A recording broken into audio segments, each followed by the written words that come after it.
Okay, so within this tutorial we're going to have a look at our floor system app. Now our floor system app can be identified back in the dashboard area, but you can always jump in here and start creating a new floor system too. I'm just going to attach it to our first project, or my first project, and give it a name, my first floor. Why not? So there you go, we've just added it there, and we've attached it to our project. Now, as usual, you're presented with a bunch of options. You may want to filter through for suppliers, or you may want to just throw in a generic tag and filter for generics. There are a bunch of stuff. There's a bunch of stuff on here. I'm just going to start off with a real simple floor, a slab on grade. So as we go into this app, you can see a similar layout. You'll see the render in the middle. The render will start to tell you exactly where the materials are on the outside. We are flipping things around a little bit, of course, because we're now looking at a floor. So the internal side is the top and the external is the bottom.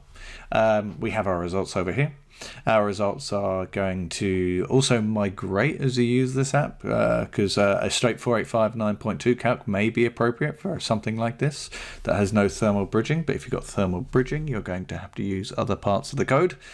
And if you've got a subfloor, you've got to again use other parts of the code from a calculation equation perspective. So let's keep it simple though. In terms of this floor, we've got a timber floor. There's the timber there. We've got some concrete. That concrete 90 mil seems a little bit thin to me, so I'm just going to put that to 150 mil, and we'll see the corresponding change there. You'll also see just got a waterproof membrane there. What you'll note is that besides from the very low performance value here, it's nowhere near the performance requirement for a National Construction Code, and the reason is that performance requirement includes the conditions or the assumption of its contact with the ground. So to take into account its contact with the ground, we just need to add what is nominally known as a subfloor.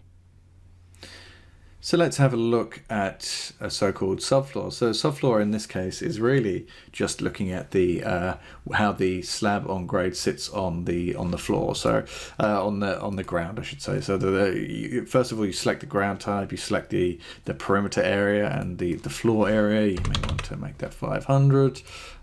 You may want to make that a little bit more, subject to your drawings, and the floor to perimeter area ratio is then determined here. So for those that are familiar with the National Construction Code, you can sort of go through and start looking at the corresponding values that are determined based on this floor area perimeter ratio that is generated as a function of the exposed floor area, perimeter, and the floor area itself. So there are a few other considerations as well, as things such as depth. You know, we're typically not going to have a concrete or a wall running straight into the ground. The wall is actually going to be sitting more commonly on top of the slab. So there are some weird nuances in terms of these calculation methodologies as per the CIBSE Guide A requirements.